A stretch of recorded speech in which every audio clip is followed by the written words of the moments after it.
Criptopolítica. La política oculta de la élite mundial que maneja los hilos del poder en la sombra. Un gobierno totalitario no es el único parámetro del totalitarismo. El terror psicológico no es la esencia, sino el signo de puntuación de lo que significa el poder.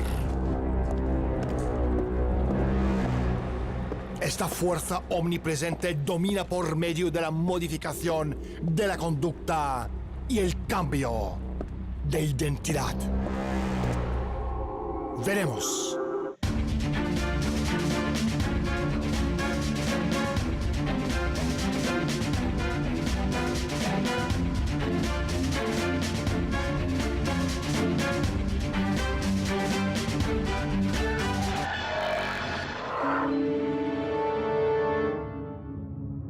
Hoy, en Desde la Sombra. En la década anterior se mantuvo la población mundial en un permanente estado de inestabilidad a través de continuas debacles económicas y decretos de comercio transnacional que vaciaron las arcas estatales y eliminaron el derecho a la autodeterminación de los países. Las poblaciones se han visto tan abrumadas por el constante avance de la monstruosa maquinaria del imperio, de las crisis económicas y medioambientales, que la práctica universal de crear inseguridad ha dejado a las mayorías sociales paralizadas por un terror de baja intensidad. Condición indispensable para que un movimiento totalitario continúe avanzando, porque su modus operandi consiste en tener a sus súbditos en perpetuo desequilibrio. ¿Qué significa criptopolítica? Cripto en griego es secreto, oculto. La política oculta. Hoy hablaremos con Andrei Fursov, profesor experto mundialmente reconocido en materia de geoestrategia. Andrei, bienvenido al programa. Hola, Daniel. Pero primero, salgamos a la calle y preguntemos a la gente cómo entienden ellos la palabra política. Política interior, la que hay dentro de un país, la política de un país dentro de un país, exterior hacia el exterior del país y global, pues la política mundial, ¿no?, que harán todos los países. Pues hombre, interior las que incumben un territorio, un país. Exterior cuando ya es más internacional, sí, interactuando con otros países. Y global cuando es de índole mundial, que nos afecta a todos, vaya. Bueno, la política interior es la política del país propio, la política exterior es la política que hace un país hacia el exterior y la política global pues son lo que hacen, por ejemplo, la Comunidad Económica Europea, globalmente, entre muchos países. Dos preguntas en uno para nuestro invitado. ¿En qué se basa la actual crisis financiera global y qué es capitalismo? Andrei. Aunque pueda parecer paradójico, en la base de la actual crisis mundial yace el desmontaje del capitalismo, de la cima de la clase capitalista. Repito, a primera vista esto parece muy extraño, pero el caso es que aquellos que vivieron en la Unión Soviética y ahora viven en la Federación de Rusia, se acuerdan perfectamente de que la clase dirigente soviética, con ayuda del capital occidental, desintegró la Unión Soviética y el sistema anticapitalista que existía en nuestro país. Muy a menudo se entiende el capitalismo de forma muy materialista. Piensan que es libertad de capital y nada más. Pero de hecho, el capitalismo es un sistema social muy complejo que limita el capital para sus intereses y objetivos a largo plazo. Como limitador del capital actuó el Estado, la política, la sociedad civil y la educación de masas. Si miramos lo que ocurre en el mundo noratlántico en los últimos 30 años, en las condiciones de la llamada revolución neoliberal, que en realidad es una contrarrevolución, vemos que se desmonta el Estado y que el Estado se está oxidando. Eso lo sabe todo el mundo. La sociedad civil se encoge y la política se convierte en una combinación del sistema administrativo y del negocio de espectáculos. En otras palabras, Todas estas formas que limitan el capital se desmontan. Pero el caso es que el capitalismo es únicamente el capital y estas formas. El propio capital ya existía antes del capitalismo y seguirá existiendo después de él. Otra cosa es que el control del proceso de desmontaje se les escapó a los organizadores. Y esto da la posibilidad de que existan diferentes fuerzas anticapitalistas. Estamos viendo un descalabro mundial. No es una crisis de un país o de un sector o de un continente. Es una crisis mundial financiera, económica, social, ecológica, moral y existencial.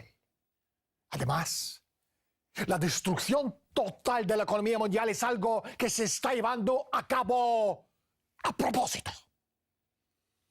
Y la razón es que el imperio sabe que el progreso de la humanidad significa que su final como imperio es inminente, que no puede sobrevivir en un mundo con un progreso científico y tecnológico generalizado.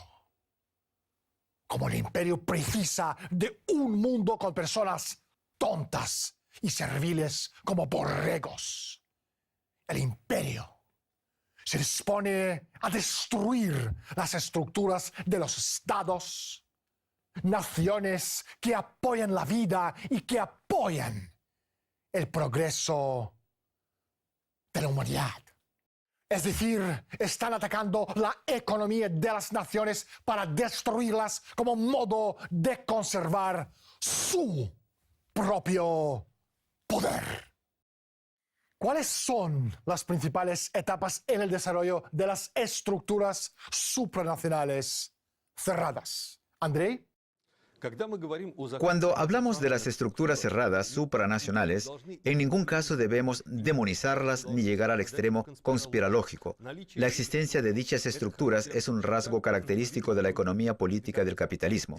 Lo que ocurre es que estas estructuras eliminan una contradicción básica muy importante del capitalismo. Como sistema económico, el capitalismo es un mercado mundial único, relativamente homogéneo, mientras que, en términos políticos, el sistema capitalista es un conjunto, un mosaico de estados, un sistema internacional de estados.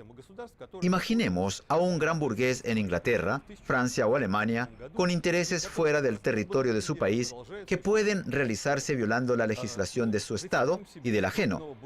Se puede hacer eso una o dos veces, pero luego le pasa por encima la aplanadora jurídica o política. Para el debido funcionamiento de grandes capitales, se requieren estructuras cerradas supraestatales que estén por encima del Estado y del capital, que garanticen ininterrumpidamente los intereses de grandes capitales. Así, el sistema capitalista es un triángulo: el capital, el Estado y las estructuras cerradas supranacionales de administración y coordinación mundial. Cuando surgió el capitalismo, la burguesía carecía de semejantes estructuras y se las arregló con lo que tenía a mano. Y lo que tenía a mano eran las organizaciones masónicas. La masonería ya existía en el siglo XVII. Y durante las primeras etapas de existencia de las estructuras supranacionales, se trataba de organizaciones masónicas de dos tipos, controladas por los británicos. Eran las organizaciones isleñas y las continentales. Las organizaciones isleñas partían de que Gran Bretaña es lo primero, inculcando el patriotismo y velando por los intereses británicos de una manera muy estricta. Mientras que las continentales eran una versión para la exportación, hablaban del cosmopolitismo, del liberalismo, o sea, los intereses de las estructuras cerradas supranacionales coincidían prácticamente por completo con los intereses estatales de Gran Bretaña. Ahora salgamos a la calle y preguntemos a la gente si ellos pueden nombrar 5 países democráticos y 5 países con dictaduras. Democráticos, pues la mayoría de los europeos, propia España, Portugal, Francia. Dinamarca, como país democrático, Suecia y Holanda. Y dictaduras en Ucrania. Eso, en Ucrania. Esto... En Corea, sí, por Oriente hay un montón de dictaduras. En China. Estamos hablando del periodo de los años 60 a los años 70 como punto de inflexión en el desarrollo del mundo moderno. ¿Qué quiere decir eso? Los franceses llaman el periodo de posguerra los 30 gloriosos años, también denominado como Edad de Oro del capitalismo. Este fue el periodo del auge económico en todo el mundo, cuando se genera una cantidad de bienes y servicios cuyo valor equivalía al valor total de todos los bienes y servicios facturados en los 150 años previos al periodo en cuestión. Había ilusión de que el mundo se iba desarrollando para alcanzar el ideal del bienestar general. Se hizo muy popular la ciencia ficción, lo que demostró la transformación de la actitud y la disposición humana hacia el futurismo. Pero tal estado de las cosas representaba un gran peligro para la élite de la sociedad capitalista, porque aumentó el número de personas que pertenecían a la clase media, igual que la cantidad de obreros especializados que algún día podían llegar a desafiar a la clase alta capitalista. La élite no tardó en reaccionar al nuevo reto tras crear el Club de Roma, la Comisión Trilateral. En 1975 se publica un informe que se llama La crisis de la democracia, cuyos autores son Huntington, Crozier y Batanuque. El informe dice sin faltar punto ni coma que la democracia en sí no representa valor, sino que es una herramienta que sirve para provocar apatía en la sociedad. En aquel momento, la élite del capitalismo internacional se dio cuenta de que si la tendencia del desarrollo del capitalismo seguía igual como en los últimos 150 años, al final la podría privar de su poder y de sus privilegios. Entonces, se planteó el objetivo de parar el progreso técnico-científico. Con este fin, se puso en funcionamiento el programa al que yo llamo 3D: desindustrialización, despoblación y desracionalización de la conciencia y del comportamiento. ¿Para qué sirve la desindustrialización? Se lleva toda la producción a países del tercer mundo para sacar márgenes más elevados, al pagar lo mínimo a los obreros. Pero lo que realmente tenía importancia era la razón geopolítica. Al desindustrializar el núcleo del sistema capitalista, lo que se hace es debilitar la posición socioeconómica de la clase obrera y de la clase media, del Estado y del bienestar en general. Andrei, un momento, por favor. Aquí tengo que recurrir al clásico del marxismo, Friedrich Engels, que en 1844 decía lo siguiente: la economía política nació como el resultado natural de la expansión del comercio. Y con su aparición, el trueque elemental y poco científico fue reemplazado por un sistema complejo de fraude autorizado, una verdadera ciencia del enriquecimiento. Aparte de debilitar a la clase obrera, las principales instituciones internacionales están fomentando una política de retroceso tecnológico y una reducción de varias miles de millones de personas de la población mundial. Pero, ¿por qué? Porque el nivel del desarrollo y del progreso tecnológico es directamente proporcional a la densidad de la población. Para que ellos sobrevivan en una época en que se están agotando los recursos naturales del planeta, la mayoría de nosotros tiene que morir. Pero, ¿cómo se destruye la demanda? A través de la desintegración controlada de la economía mundial. Y para llevar a cabo esta desintegración sería necesario que las fuerzas externas provocaran sacudidas, crisis de petróleo, reducción de crédito, sacudidas de los tipos de interés, lo que llevaría a la economía mundial a un crecimiento cero y más adelante a un crecimiento negativo. Al mismo tiempo, seguir con el establecimiento del mercado al contado de petróleo, la creación de los mercados de eurobonos, los mercados de derivados, la expansión del aparato bancario en paraísos fiscales, así como el blanqueo de enormes cantidades de dinero procedentes del narcotráfico por medio de algunas de las corporaciones bancarias más importantes del mundo. Ahora volvemos a nuestro invitado. Andrei, sigue, por favor. Pero para llevar a cabo la desindustrialización hacía falta modificar la mentalidad de la gente. En 1962, con el dinero de Rockefeller, se creó el movimiento ecológico que empezó a inculcar a la gente que las industrias estaban contaminando el ambiente, que muchas de ellas no eran imprescindibles y que la energía atómica representaba mucho peligro. Después de fundar el Club de Roma, el primer informe que saca se llama Los límites del crecimiento, cuya idea principal es la siguiente: la humanidad ha alcanzado los límites del crecimiento industrial y ya no es necesario seguir desarrollando la producción. Ahora es la naturaleza la que se convierte en protagonista. Tenemos que salvarla del ser humano. Y es entonces cuando se pone en marcha el programa de despoblación. En el año 1974, Henry Kissinger emitió el memorándum secreto que se llama Peligros del crecimiento de la población mundial, y a partir de los años 90 del siglo XX, el programa de despoblación de la Tierra forma parte de los programas de la ONU, lo que contrasta fuertemente con las ideas que había en los años 40. Huxley, que fundó la UNESCO en 1946, en 1948 solo hizo mención a la posibilidad de controlar el número de la población mundial, por cuya razón fue expulsado del cargo que se había creado él mismo. Y desde fines de los años 90 del siglo XX, la élite internacional ya no tiene que disimular sus intenciones de reducir la población. Y por último, la tercera D, la desracionalización de la conciencia y de las normas de comportamiento. Por ejemplo, el auge de la ciencia ficción cae en los años 50, 60 y 70. En los años 80, lo sustituye el género que se llama fantasía. ¿Qué es fantasía? Es un futuro que refleja el pasado. Es un mundo que carece de conceptos de democracia y progreso. Es un mundo donde el poder tiene una explicación mágica, en el que conviven reyes y dragones. Es decir, es un mundo irracional. Lo que podemos ver es que desde los años 60 se realiza un programa cuya meta es detener la evolución de la historia y cambiar la sociedad capitalista por una especie de sociedad neofeudal o de casta.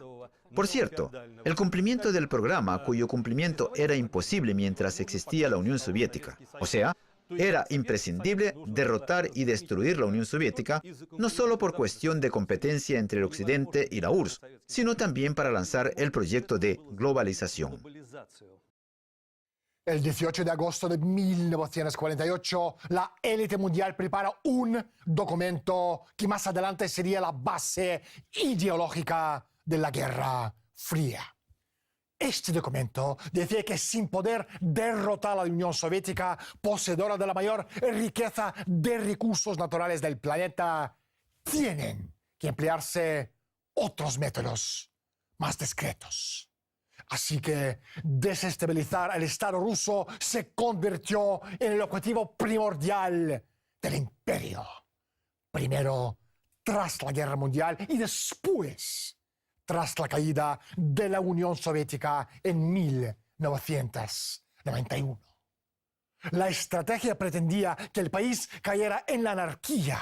El objetivo era destrozar a Rusia por medio de modificación de la conducta, crear conflictos entre las nacionalidades y regiones del país, separar a la juventud de los valores tradicionales de la sociedad mediante drogas, sexo y creando discordia en la sociedad. Es decir, implantar cambios forzados en nuestro modo de vida sin nuestro consentimiento y sin que sepamos siquiera lo que nos está sucediendo.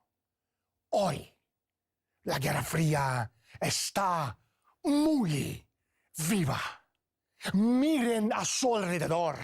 Toda clase de degeneración musical es un producto fabricado por orden de un laboratorio. Todo ecologista a quien no han lavado el cerebro ha logrado huir de un laboratorio de ingeniería social. Todo drogadicto es producto secundario de una política gubernamental del futuro cuyo objetivo final es liquidar el espíritu humano y degradar al hombre. ¿Cuáles son los escenarios más probables del desarrollo mundial? ¿Andrei? La élite mundial que intenta dirigir el transcurso de la historia ya tiene el guión. Es bastante sencillo: disminuir la población hasta 2.000 millones de personas, porque a esta cantidad de gente se la puede controlar a través de chips. Esta cantidad de gente no necesita tantos recursos y no pone en peligro el poder de esta élite. Además, el guión prevé la creación de enclaves industriales y de zonas neutrales a su alrededor. El resto se destruye, convirtiéndolo en una especie de Somalia o Afganistán, pero a mayor escala. Además, este guión prevé el control por parte de la élite de la información y de los recursos.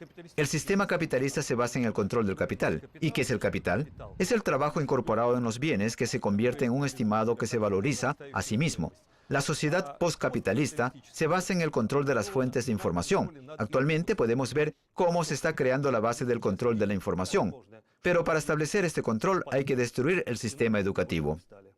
¿Cómo ha cambiado la política del Occidente hacia Rusia en la última década? ¿Andrei? En los últimos tiempos, en la política de Occidente en relación a Rusia, ha surgido un aspecto muy importante. Según pronósticos de climatólogos, las catástrofes geoclimáticas relacionadas con la corriente del Golfo, la reestructuración planetaria que ocurre cada 20.000 años, que se ha estado manifestando desde principios del siglo XX y que continuará hasta la tercera década del siglo XXII, la única zona relativamente estable será el norte de Eurasia. O sea, Rusia será una zona codiciada, una reserva de territorio en el que la humanidad podría refugiarse de la lucha del milenio. En Occidente se toman esto muy en serio.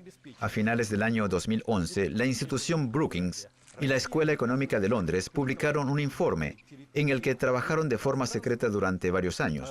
El nombre del informe era bastante neutral: Proyecto sobre el desplazamiento interno.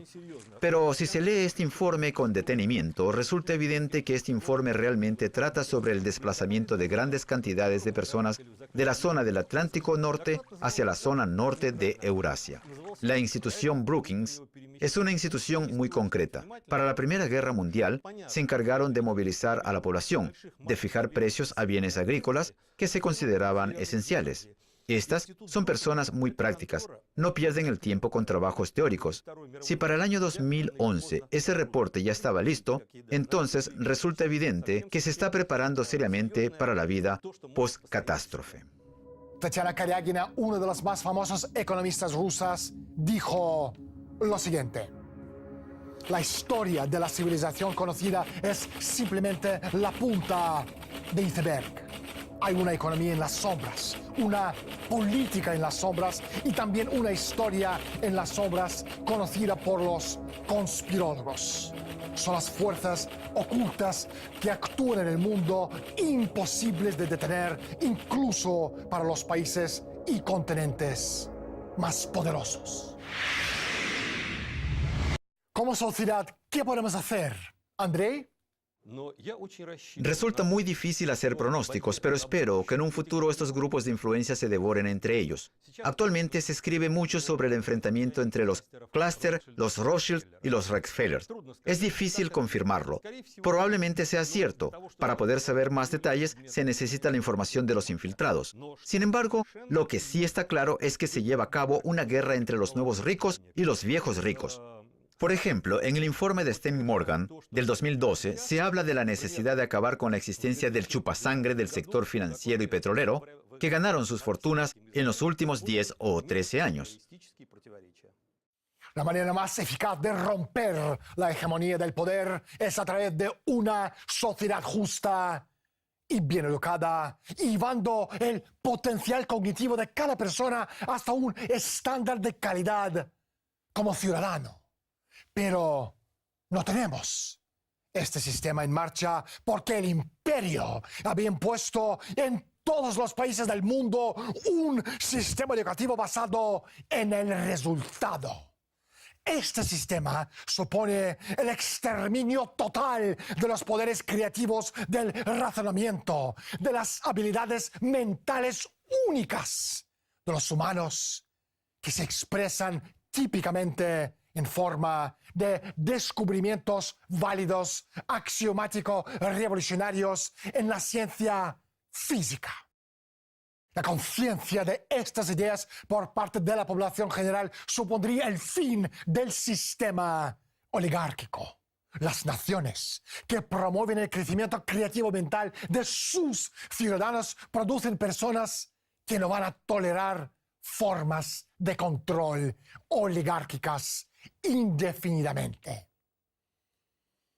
Hoy hablamos con Andrei Fursov, profesor y experto en materia de geoestrategia. Andrei, no hay tiempo para más. Muchísimas gracias por estar con nosotros. Hasta la vista, Daniel. Se dice que muchas cosas no las entendemos. No porque no las entendemos, sino porque esas cosas no entran en nuestra esfera de conocimientos. Les hago una pregunta. ¿Qué clase de sociedad estamos construyendo? El hecho de que estamos viviendo la crisis existencial más grande de la historia no quiere decir que el planeta Tierra navegue sin rumbo. Quiere decir que nosotros no conocemos ese rumbo, pero que el rumbo tan preciso como un reloj suizo existe, manejado por el imperio invisible. De eso no tengan dudas. En el mundo del imperio no hay casualidades, ni coincidencias, ni accidentes. Así que nos encontramos en una encrucijada. Y del camino que tomemos ahora dependerá que vivamos en el siglo XXI como repúblicas o como esclavos subyugados. Aquí no hay segundas oportunidades, terceras opciones, ni cuartas vías. Les recuerdo, donde no hay visión, el pueblo fallece. Soy Daniel Stulin. Bienvenidos al mundo de Humo Espejos. Gracias por estar con nosotros y hasta la semana próxima.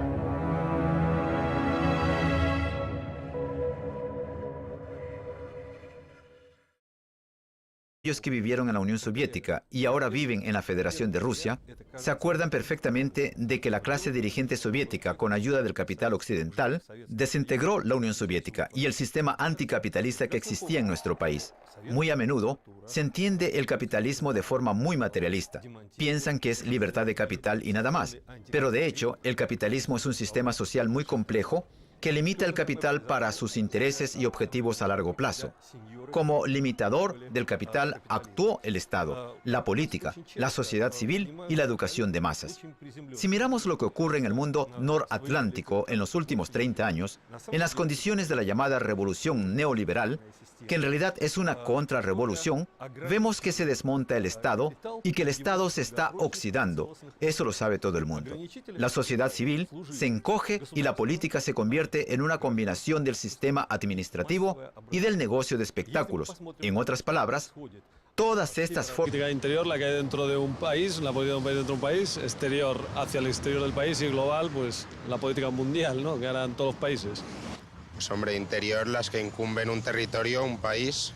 Exterior cuando ya es más internacional, sí, interactuando con otros países. Y global cuando es de índole mundial, que nos afecta a todos, vaya. Bueno, la política interior es la política del país propio, la política exterior es la política que hace un país hacia el exterior y la política global pues son lo que hacen, por ejemplo, la Comunidad Económica Europea, globalmente, entre muchos países. Dos preguntas en uno para nuestro invitado. ¿En qué se basa la actual crisis financiera global y qué es capitalismo? Andrei. Aunque pueda parecer paradójico, en la base de la actual crisis mundial yace el desmontaje del capitalismo, de la cima de la clase capitalista. Repito, a primera vista esto parece muy extraño, pero el caso es que aquello...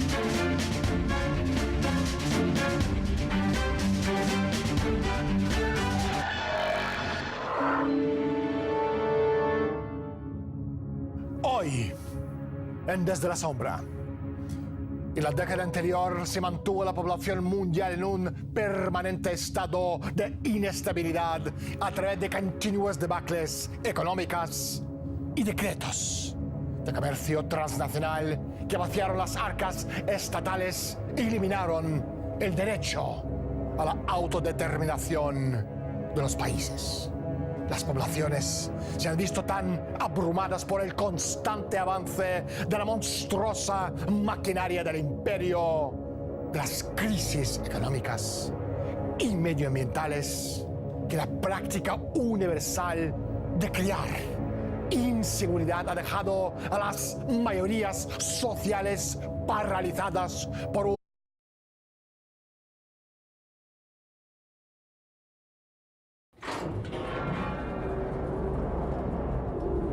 criptopolítica. La política oculta de la élite mundial que maneja los hilos del poder en la sombra. Un gobierno totalitario no es el único parámetro del totalitarismo.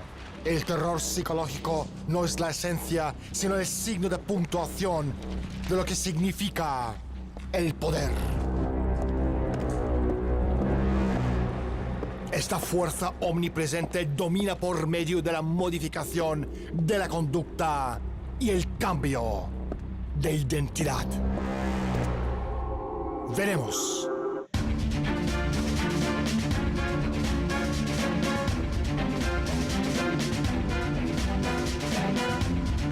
Un terror de baja intensidad. Condición indispensable para que un movimiento totalitario continúe avanzando, porque su modus operandi consiste en tener a sus súbditos en perpetuo desequilibrio. ¿Qué significa criptopolítica? Cripto en griego es secreto, oculto. La política oculta. Hoy hablaremos con Andrei Fursov, profesor experto mundialmente reconocido en materia de geoestrategia. Andrei, bienvenido al programa. Hola, Daniel. Pero primero, salgamos a la calle y preguntemos a la gente cómo entienden ellos la palabra política.